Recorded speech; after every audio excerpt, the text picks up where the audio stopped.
Well, good evening, beloved. The time has come. And what time is that, you ask? Bedtime ministry, of course. I said bedtime ministry, of course. Amen. Beloved, today is the 19th of June. We're down to the evening. I know in some parts of this great United States of America, it's already the next day. But nevertheless, Juneteenth was celebrated today, and I pray that everyone had a nice time. I know that we are still getting accustomed on a national or federal level. Even here in California, it's still new to many people.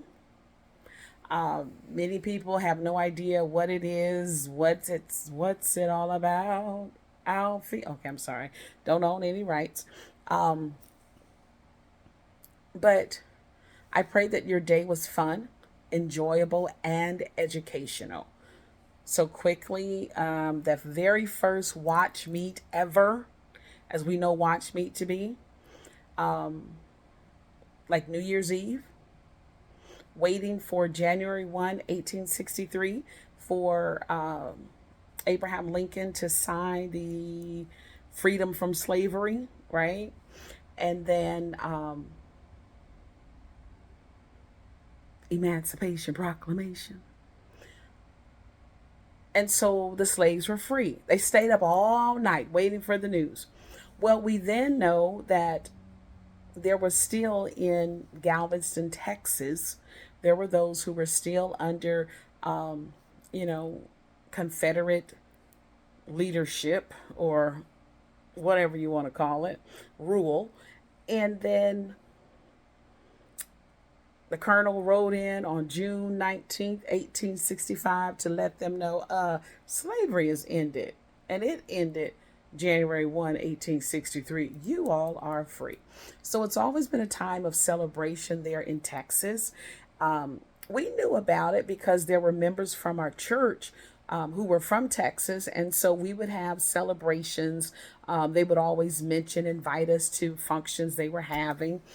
So we always knew, but there are those who are just coming to know what Juneteenth is. So for those who celebrated this weekend, last weekend, whatever the case was, my hope and prayer is that not only did you have a good time and drink lots of red soda water, but that you also were educated. All right.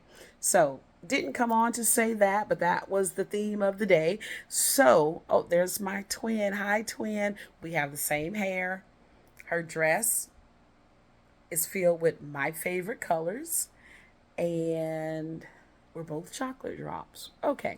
So, as we have our moment of bedtime ministry, I often talk about the ministering spirits. And as you sleep on tonight, that the ministering spirits would minister to you. Hebrews chapter 1, verse 14 says, "Are they not all ministering spirits sent forth to minister for them who shall be heirs of salvation?" So when I say ministering spirits, I'm not just making something up. Beloved, there are angels that God has appointed to minister to you, angels that God has appointed to minister to me. Okay? And so those ministering spirits or ministering angels or angels who are called to minister, I pray that as you rest on tonight, as I rest on tonight, that the ministering spirits would minister to us and that we would be receptive. Now, there have been some things that I've sort of put before the Lord in prayer. I put my petition before the Lord. I've made my request known. But then this evening, I was listening to a podcast. And beloved, I was like, wait a minute, wait a minute. Hmm, hmm, hmm. My heart was open and receptive to what was being said in a different type of way.